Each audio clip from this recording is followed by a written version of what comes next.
At my husband's funeral, my greedy daughter-in-law made a scandal by saying, "I have crocodile tears and shouldn't cry." What silenced her was the will. I'm glad to have you here. Follow my story until the end and comment the city you're watching from so I can see how far my story has reached. The church was filled with flowers, lilies and roses, James's favorites. Their sweet scent hung in the air, but all I could smell was the bitter tang of grief. My hands trembled as I sat in the front pew, staring at my husband's casket. 50 years together, gone just like that. "Are you all right, Mom?" My daughter Emily squeezed my hand, her eyes red-rimmed from crying. I nodded, unable to speak. What was there to say? James was gone, and no words could fill the void he'd left behind. My James. My rock for half a century. People had been arriving. All morning, old friends, colleagues, neighbors, all dressed in black, their faces solemn as they offered condolences. Some I barely recognized. Faces from the past that James had kept in touch with while I faded into the background, as wives often do. I spotted my son Michael entering through the side door, his wife Rebecca close behind him. My heart lurched at the sight of them. Michael looked so much like his father, tall, with the same strong jaw and kind eyes. But those eyes were cold today, distant. Rebecca guided him with a hand on his back, her designer black dress and pearl necklace looking more appropriate for a business meeting than a funeral. They hadn't visited James in the hospital, not once during those final weeks. Always too busy, too many excuses. "I should go say hello to your brother," I whispered to Emily. "Mom, don't. Not now." Emily's voice was tight. She and Michael hadn't spoken in months, not since the argument about James's medical care. Rebecca had insisted hospice was the best option, while Emily wanted to try an experimental treatment. The siblings had drawn battle lines, and I was caught in the middle, watching my husband slip away as my children fought. The service began. The pastor spoke of James's life, his accomplishments, his love for his family. I barely heard the words. My mind was filled with memories, our wedding day, the birth of our children, quiet evenings on the porch watching the sunset, holding hands even after decades together. Then it was time for family to speak. Emily went first, her voice breaking as she shared stories of her father teaching her to ride a bike, helping with science projects, walking her down the aisle. Michael declined to speak. Instead, he sat rigidly beside Rebecca, who kept whispering in his ear. Finally, it was my turn. My legs felt like lead as I approached the podium. I looked out at the sea of faces, some familiar, many not. James was, I began, my voice cracking. James was everything to me. My husband, my best friend, my partner in all things. Tears flowed freely now, and I didn't try to stop them. 50 years of love deserved these tears. We had our struggles, like any couple, I continued. But we always faced them together. That's what marriage is, standing together through the good and the bad. From the corner of my eye, I saw Rebecca lean over to whisper something to the woman beside her. Her lips curled in what looked like a smirk. I tried to focus on my words, on honoring James, but my voice faltered. "I will miss him every day for the rest of my life," I managed to say before the tears overwhelmed me. As I returned to my seat, I heard it. Rebecca's voice, not quite a whisper, loud enough for those around us to hear. "Look at those crocodile tears." She shouldn't even be crying. Everyone knows they were practically separated. The words hit me like a physical blow. I froze mid-step, unable to breathe, unable to move. Gasps rippled through the gathering.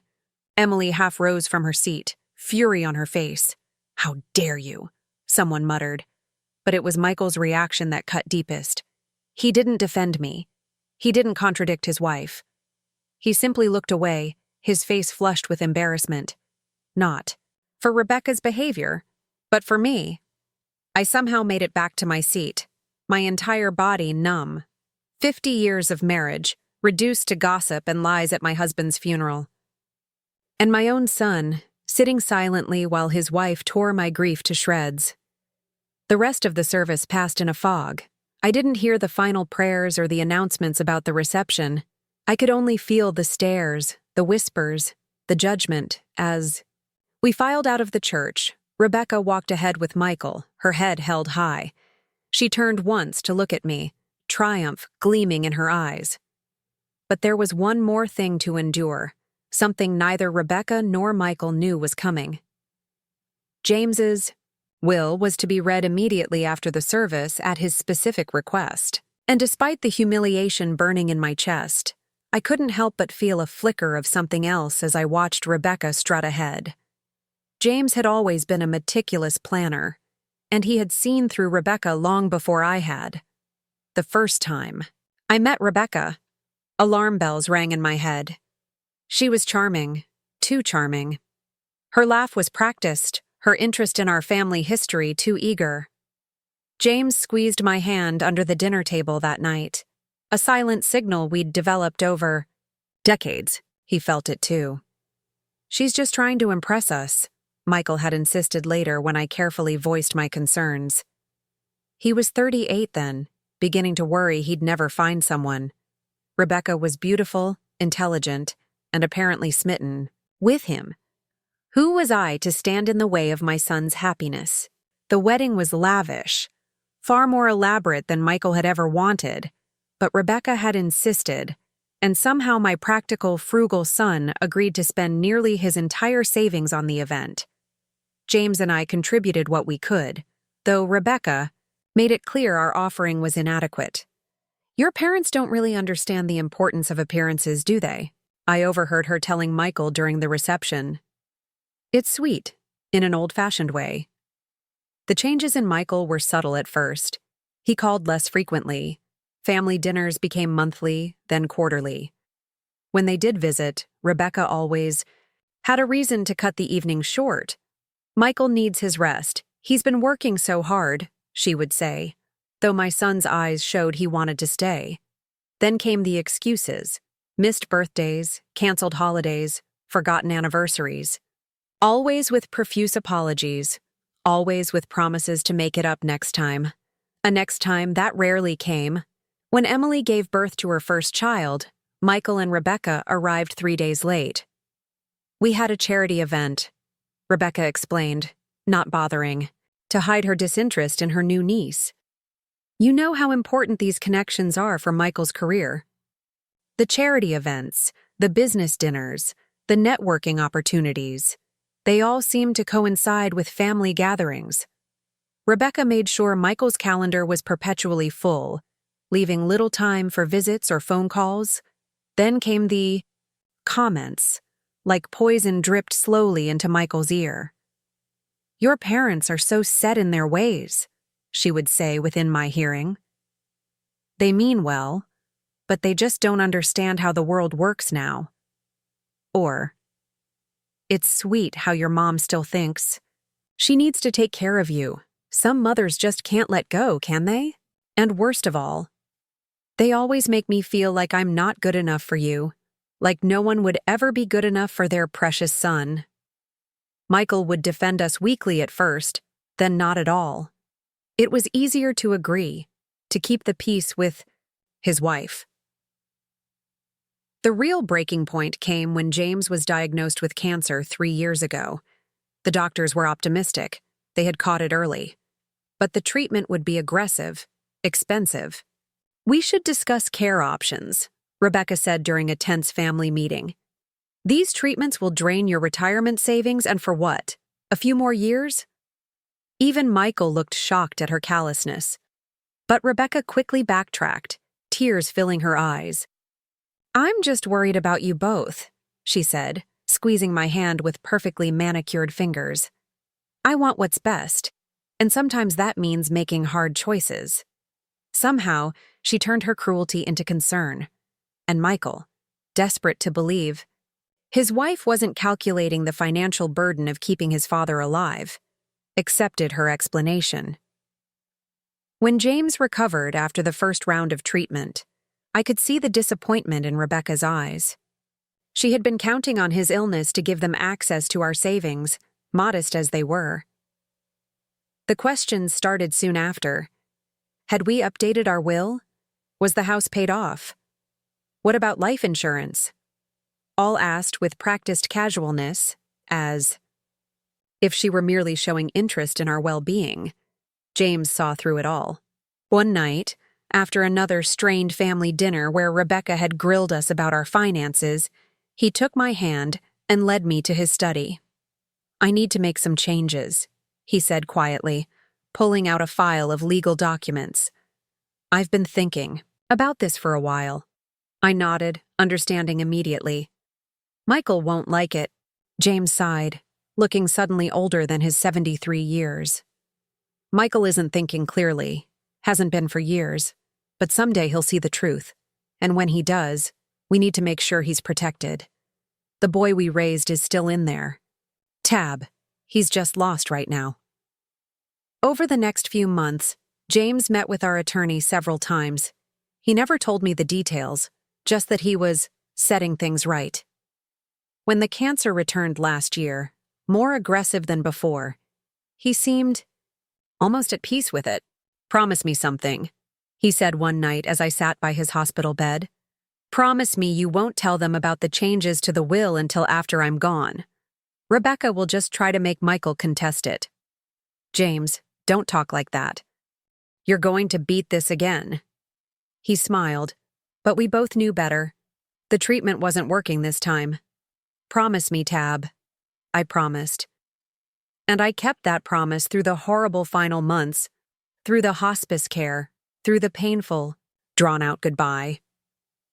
I kept it when Rebecca stopped visiting entirely, claiming the sight of James in a hospital bed was too upsetting. I kept it when Michael came alone, awkward and guilty, unable to meet my eyes.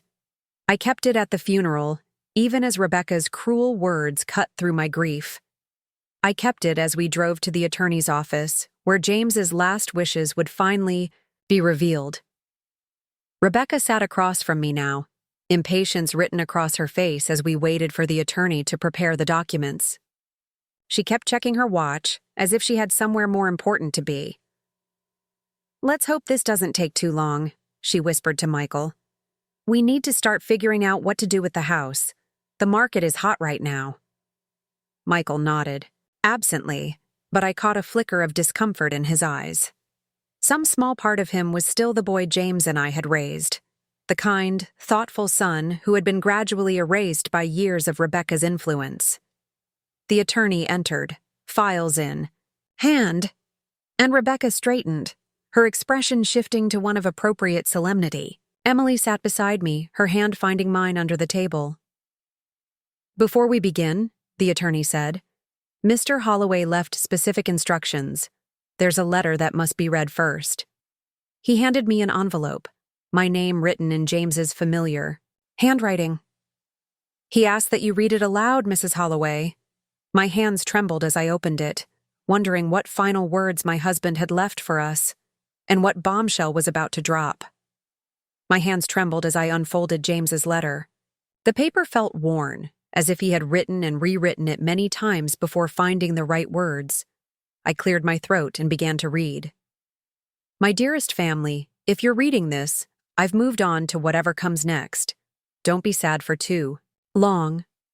We all knew this day would come, and I've made my peace with it. Before Mr. Donovan reads the legal details of my will, I want to explain my decisions. Throughout my life, I've tried to do what's right, not what's easy. This final act is no different. Tabitha, my love, you gave me 50 beautiful years. You stood by me through success and failure, through health and sickness. You were my anchor when the world seemed to be spinning out of control. Everything I am, everything I achieved, I owe to your unwavering support. Michael, son, I've watched with a heavy heart as you've drifted away from the values your mother and I tried to instill in you. I don't blame you. We all lose our way sometimes. I hope one day you'll remember who you really are. Emily, my girl, thank you for your strength, especially during my illness. Your mother will need that strength in the days ahead. I've made choices in this will that may surprise some of you. They weren't made in anger or spite, but with clear eyes and a full heart. I've built something over my lifetime, and I want to ensure it serves the right purpose after I'm gone. Love always, Dad. I folded the letter, my vision blurred with tears. The room was silent except for Rebecca's impatient finger tapping against the polished conference table. Mr. Donovan, James's attorney for over 30 years, cleared his throat and adjusted his glasses. Now, to the formal reading of the last will and testament of James Edward Holloway. Rebecca straightened in her chair, a smile playing at the corners of her mouth. She reached for Michael's hand, squeezing it in anticipation. To my wife, Tabitha Ann Holloway, I leave our family home at 1423 Maple Street, free and clear of any mortgage or lien, along with a monthly stipend of $4,000 for the remainder of her natural life. I nodded, having expected this much. Our home wasn't grand, but it was ours, filled with 50 years of memories. To my daughter, Emily Claire Holloway Jensen, I leave the sum of $100,000 and my collection of first edition books, which she has always admired. Emily gasped softly beside me. The books were valuable, both monetarily and sentimentally. To my son, Michael James Holloway, Mr. Donovan continued, I leave the sum of $10,000. Rebecca's head snapped up, her smile vanishing. That's it? She hissed. Michael sat frozen, confusion etched across his face. Mr. Donovan held up a hand, indicating he wasn't finished. However, I have established a trust fund in the amount of $250,000 for my grandson, Jacob Michael Holloway, to be used exclusively for his education and well-being. What does that mean, exclusively? Rebecca demanded. It means, Mr. Donovan explained patiently, that the funds can only be accessed for expenses directly related to Jacob's education, healthcare, and basic needs. Mrs. Holloway and myself are named as co-trustees. I watched as Rebecca's face flushed with anger. She had been counting on a substantial inheritance, money she could control. Instead, James had ensured that our grandson would be taken care of, but in a way that Rebecca couldn't exploit. As for the remainder of my estate, Mr. Donovan continued, including my investments, retirement accounts, and the proceeds from my life insurance policy, I leave to the James and Tabitha Holloway Foundation, which I have established to support medical research for pediatric cancer treatment. Rebecca shot to her feet. This is ridiculous. There must be some mistake. She turned to Michael. Say something. This can't be legal. Michael looked stunned, as if he'd been slapped. Dad left almost everything to charity? Mr. Donovan nodded. Mr. Holloway was quite specific about his wishes. The foundation was something he and Mrs. Holloway discussed for years, ever since your sister Sarah passed away from leukemia. Sarah, our firstborn. The daughter we lost when she was only 7. The pain had dulled over the decades, but it never truly went away. James and I had often talked about doing something meaningful in her memory, but I had no idea he'd actually gone through with it. This is outrageous, Rebecca sputtered. We'll contest it. Michael is his son. He deserves his fair share. Mrs. Holloway, Mr. Donovan said calmly, I should inform you that Mr. Holloway anticipated a challenge to his will. He left extensive documentation explaining his decisions, including detailed records of financial assistance already provided to Michael over the years, totaling well over $300,000.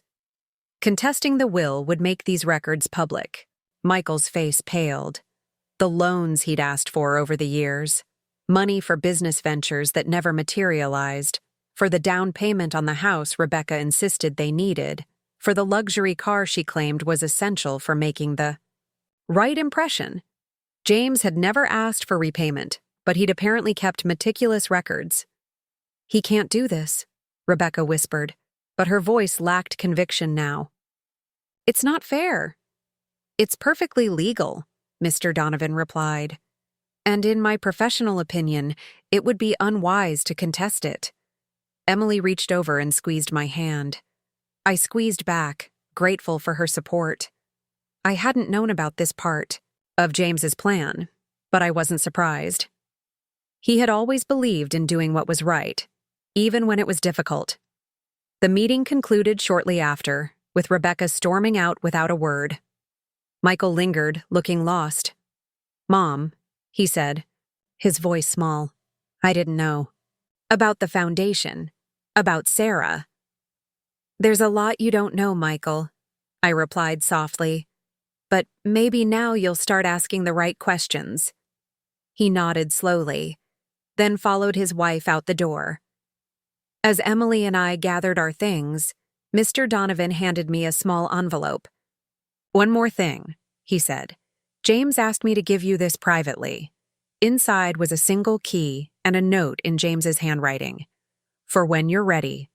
All my love, Jay." The morning after the will reading, I stood in my kitchen, going through the motions of making coffee. I'd barely slept, my mind replaying Rebecca's outrage, Michael's confusion, and the mysterious key that now sat on my counter. What had James planned that I didn't know about? My phone rang, jolting me from my thoughts. Emily's name flashed on the screen. "Mom, have you seen what Rebecca posted?" My stomach dropped. "No, what now?" "She's on Facebook, telling everyone that you and Dad manipulated him into changing his will when he was sick.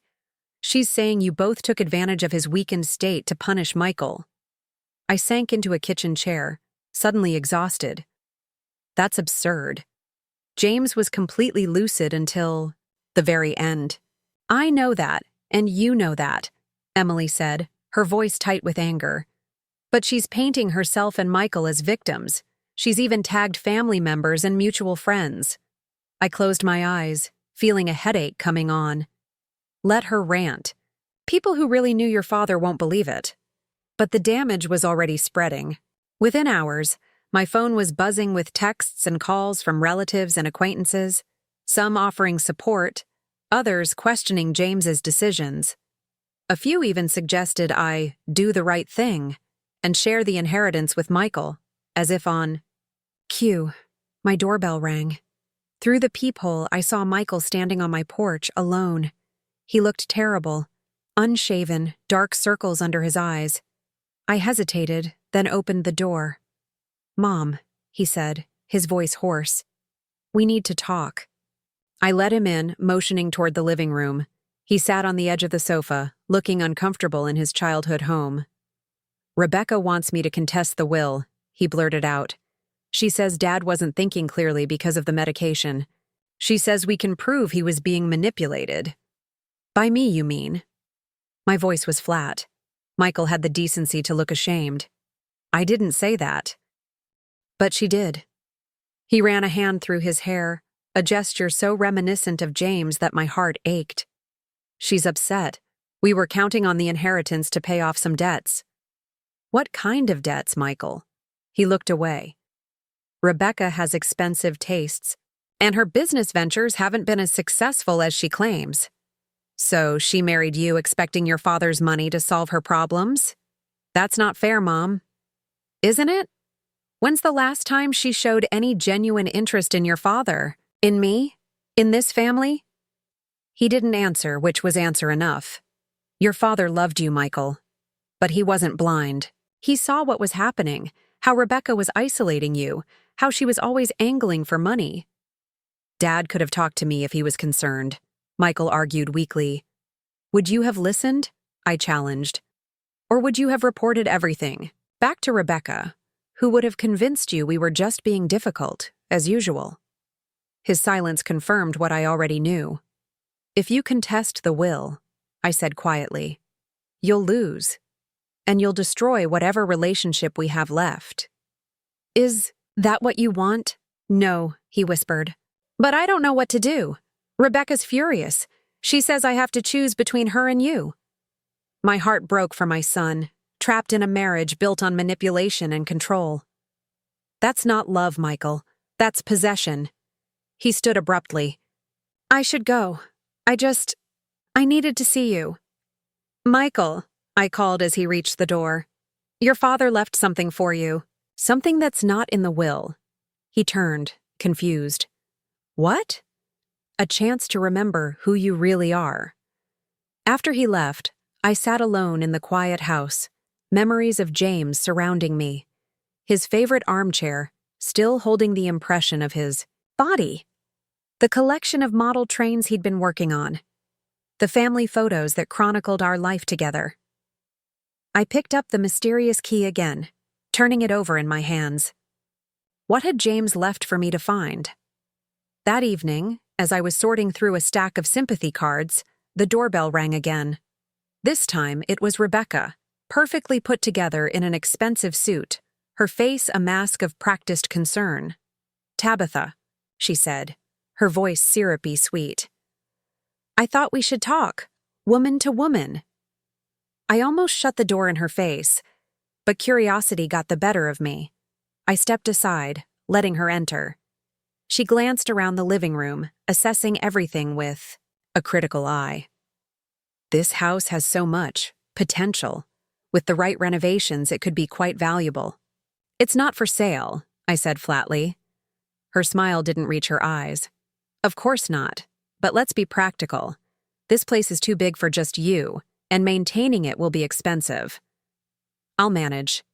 She sat without being invited, crossing her legs, elegantly. "I'll be direct. Michael deserves his fair share of his father's estate. James wasn't thinking clearly when he made those changes. If you agree to contest the will with us, we could come to an arrangement that benefits everyone." "Everyone meaning you," I said. Her smile tightened. "This foundation is a lovely idea, but charity begins at home, don't you think? Michael is James's son, his only son." "James knew exactly what he was doing," I replied. "And so do you, Rebecca. You've never cared about this family. You've only cared about what you could get from us." Her facade cracked, just for a moment. "You've never liked me. You've poisoned Michael against me from the beginning." "No, Rebecca, you've done that all. By yourself." She stood, smoothing her skirt. "Fine, have it your way. But remember this. Michael will choose me, he always does. And when he does, you'll be completely alone." After she left, I sat in James's chair, feeling the weight of her threat. Was she right? Would Michael choose her, as he had so many times before? The thought of losing my son completely made my chest ache. That night, I dreamed of James. We were young again, walking along the beach where we'd spent our honeymoon. "Trust me," Dream James said, smiling that familiar smile. "Everything will be all right." I woke with tears on my face, but also with a sense of peace. Whatever came next, I would face it with the strength James had always seen in me. The next morning, I received a text from Michael. "Rebecca wants me to move out of state. She says there's nothing for us here anymore." My heart sank. So this was her plan, to physically remove Michael from whatever influence I might still have over him, to complete the isolation she'd been working toward for years. I stared at the phone, unsure how to respond. Then my eyes fell on the mysterious key James had left me. It was time to discover what it unlocked. In our bedroom closet, behind James's suits, was a small safe I'd never paid much attention to. James had kept important papers there, but I'd always left that kind of thing to him. With trembling fingers, I inserted the key into the lock. Inside was a manila envelope with my name on it. And as I opened it, I finally understood James's last gift to me, and to Michael. It was evidence. Damning evidence that would change everything. With shaking hands, I spread the contents of the envelope across the dining room table, the same table where our family had once shared meals, celebrated birthdays, played board games on rainy Sundays. Now it held the proof of Rebecca's deception. Bank statements showing large withdrawals from Michael's accounts, transferred to accounts solely in Rebecca's name. Credit card statements revealing purchases of luxury items while she claimed they were struggling financially. Screenshots of private messages between Rebecca and her friends, mocking our family, calling James and me walking ATMs, discussing how she planned to cash in once James passed away. Most damning of all was a consultation letter from a divorce attorney, dated just 3 months ago. Rebecca had been planning to leave Michael after she secured what she believed would be his substantial inheritance. I sat heavily in a chair, my heart breaking for my son. How would I tell him? Should I tell him? James had left this evidence. For me, but using it would devastate Michael. Yet hiding it might condemn him to years more of Rebecca's manipulation. Before I could decide, my doorbell rang again. I hastily gathered the papers, returning them to the envelope before answering. It was Michael, looking even worse than before. His eyes were red-rimmed, his clothes rumpled. "Mom," he said, his voice hoarse. "Can I come in?" I stepped aside, noticing the small suitcase beside him. "What happened?" He walked past me into the living room, sinking onto the couch like his legs couldn't hold him anymore. "Rebecca and I had a fight. A bad one." I sat beside him, waiting. "She wants me to cut ties. With you completely. She says either I choose her or I choose you." He ran a hand through his disheveled hair. "And when I wouldn't agree right away, she said some things." "What things, Michael?" He looked up, his eyes shining with unshed tears. That she never really loved Dad. That she was just waiting for him to die so we could get the money. That you and I were nothing but stepping stones to the lifestyle she deserves. I took a slow, careful breath. "And what did you say?" "I left." He gestured to the suitcase. "I just grabbed some clothes and walked out. I didn't know where else to go." Despite everything, my heart swelled with a cautious hope. This was the first time in years Michael had chosen me over Rebecca. But I knew it wasn't that simple. Rebecca wouldn't let him go without a fight. "You can stay here as long as you need," I said. He nodded, then noticed the envelope I'd set on the coffee table. "What's that?" I hesitated. Was it the right time? Would it push him away again? But looking at my son, truly seeing him for the first time in years, vulnerable and hurt, I knew I had to trust him with the truth. "Your father left this for me," I said, opening the envelope. "I think he wanted me to use it if necessary." Silently, I handed him the documents. I watched his face as he read through them. Shock, disbelief, anger, and finally, a deep, overwhelming sadness. "How did Dad get these?" he whispered. "I don't know. He never told me about any of this." Michael set the papers down carefully, as if they might burn him. "All this time," he said, his voice breaking. "All this time, I defended her. I chose her over you and Dad. I believed her when she said you were trying to control me, that you didn't want me to be happy." "She was very convincing," I said gently. "That's no excuse."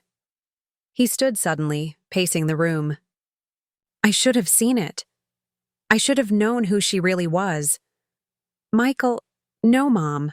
I was blind, willfully blind, and I hurt you and Dad because of it." I crossed the room to him, taking his hands in mine. They were so like James's hands, strong, capable. "Your father never stopped loving you. Neither did I." His shoulders slumped. "How can you forgive me so easily?" "Because that's what parents do." I squeezed his hands. "And because I know the real you is still in there? The boy your father and I raised. Kind, thoughtful, honest. Rebecca didn't destroy him. She just buried him for a while." Michael pulled me into a hug, something he hadn't done in years. For a moment, we just stood there, mother and son, beginning the long process of healing. That night, after Michael had settled into his old bedroom, I sat in James's chair, feeling his presence all around me. You knew, didn't you? I whispered, to the empty room. You knew she would push too far eventually. The next morning, over coffee, Michael and I began the difficult conversation about what came next. He was determined to file for divorce, but worried about Jacob. Rebecca will try to use him as leverage, he said. She already threatened to limit my access if I don't do what she wants. Before I could respond, my phone rang. It was Emily. Mom, have you seen Facebook? She asked without preamble. Rebecca's posting horrible things about Michael now, claiming he abandoned her and Jacob. She's telling everyone he's mentally unstable, that he needs help. Michael's face hardened as I relayed Emily's message. That's it, he said. I'm not letting her control the narrative anymore. He pulled out his phone and began typing furiously. I watched as my son, who had been so passive for so long, finally took a stand. I've been silent too long, he read aloud as he typed. Out of respect for my late father and my family, I've let rumors and accusations go unanswered. But I can't stay silent anymore. The truth is that my marriage has been built on deception and manipulation. My wife married me for financial gain, not love. My parents saw what I refused to see. Dad, if you're watching, I finally understand what you were trying to tell me. I'm sorry it took me so long. He hit post, then looked up at me. It's not enough, but it's a start. Within minutes, his phone began buzzing with notifications, friends expressing support, family members offering help, and of course, a string of furious texts from Rebecca. She's threatening to take Jacob and move out of state, Michael said, his voice tight with worry. She says I'll never see him again. I thought of the evidence in the envelope, the financial misconduct, the planned divorce, the private messages revealing Rebecca's true character. James had provided us with everything we needed. She won't take Jacob anywhere, I said with newfound determination. Your father made sure of that. Michael looked at me, a spark of hope in his eyes for the first time in days. What do you mean? I mean James Holloway was always 3 steps ahead of everyone else, I replied, reaching for the envelope, and he left us a roadmap for dealing with Rebecca. As I laid out the plan James had put in motion before his death, I felt a warmth spreading through me. My husband was gone, but his love and protection surrounded us still. He had known this. Day would come, and he had prepared for it with his characteristic thoroughness. For the first time since James's diagnosis, I felt the weight on my shoulders lighten. We had a long road ahead, but we would walk it together, mother and son, with James's wisdom guiding us. Rebecca had underestimated all of us. James with his quiet foresight, me with my patient strength, and Michael, whose true character was finally re-emerging from the shadows. Her reign of manipulation was over. That night, as Michael and I sat looking through old family albums, my phone pinged with a message from Mr. Donovan. Papers filed as per James's instructions. Court date. Set for custody hearing. Rebecca has been served. Michael and I exchanged a look of cautious optimism. The battle wasn't over, but for the first time, we were fighting it together. 1 year after James's funeral, I stood in our backyard, watching as Jacob chased a butterfly across the freshly cut grass. My grandson had turned 8 last month, celebrating with a party that brought together our newly healed family. Michael flipped burgers on the grill that James had loved so much, while Emily arranged a platter of fresh fruit nearby. The past 12 months had been challenging but transformative. Rebecca hadn't surrendered easily. She'd fought the divorce with a viciousness that shocked even those who knew her well, spreading lies about Michael's mental health, claiming financial hardship, even attempting to turn Jacob against his father. But James's evidence had proven decisive. The financial records showing Rebecca's deception, the consultation with the divorce attorney, the damning messages discussing her plans to leave Michael after securing his inheritance, they painted a clear picture of a calculating woman who had married for money, not love. The judge had awarded Michael primary custody, with Rebecca granted supervised visitation until she completed counseling. She'd left the state shortly after, moving to California with a new boyfriend. Her visits with Jacob had become increasingly infrequent. "Mom," Michael called from the grill. "These are almost ready." I nodded, smiling as he expertly flipped a burger just the way James had taught him.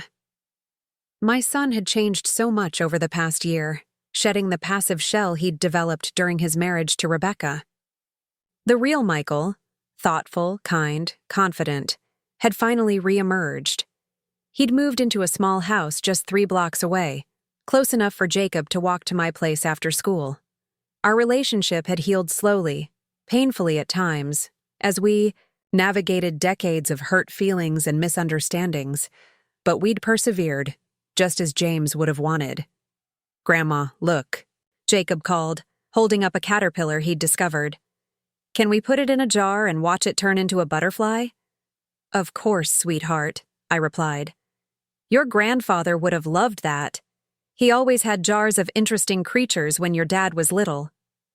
Jacob grinned, revealing a missing front tooth. "Dad said Grandpa James knew everything about nature." "He knew quite a lot," I agreed, feeling the familiar ache that came whenever James was mentioned. The pain had softened over time, transforming, from a sharp stab to a gentle ache, like an old injury that flares up in cold weather. After lunch, while the kids played a board game on the patio, Michael helped me clear the dishes. We worked in comfortable silence until he spoke. "I found something yesterday, going through some old boxes in the garage." He reached into his pocket and pulled out a small, worn leather notebook. "I think it's Dad's journal." My heart skipped a beat as I recognized it. James had carried that notebook everywhere during the last year of his life, jotting down thoughts and observations.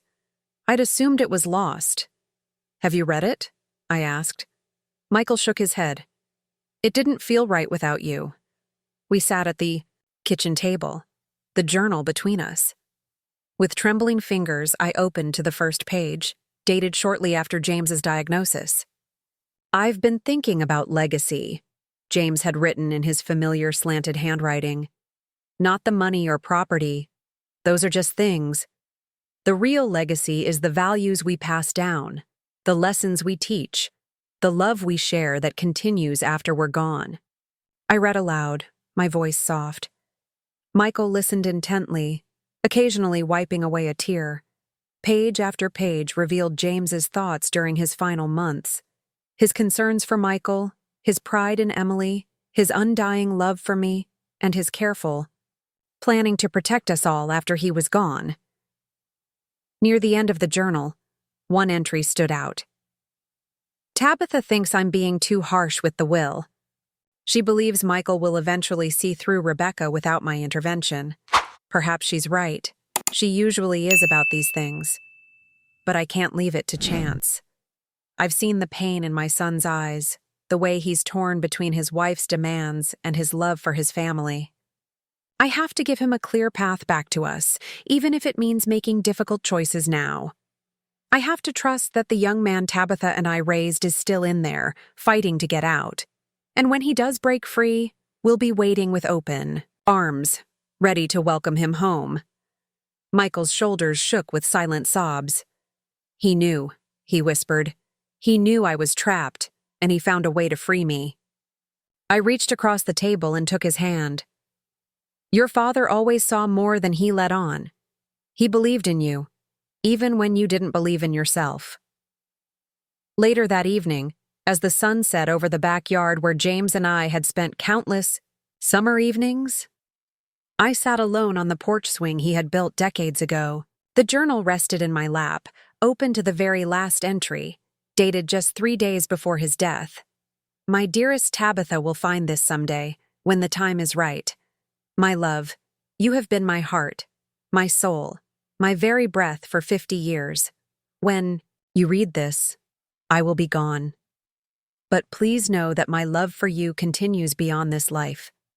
The hardest part of leaving is knowing I won't see your smile, feel your touch, hear your laugh.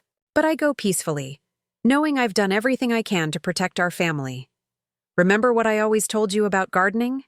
Sometimes you have to prune away the diseased branches so the healthy ones can thrive.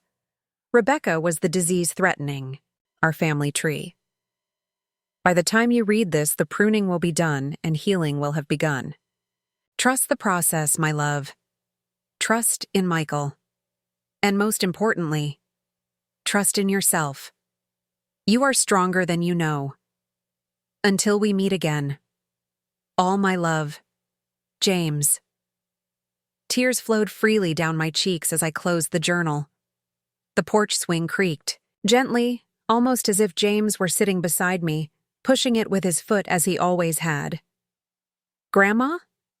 Jacob's small voice startled me from my reverie.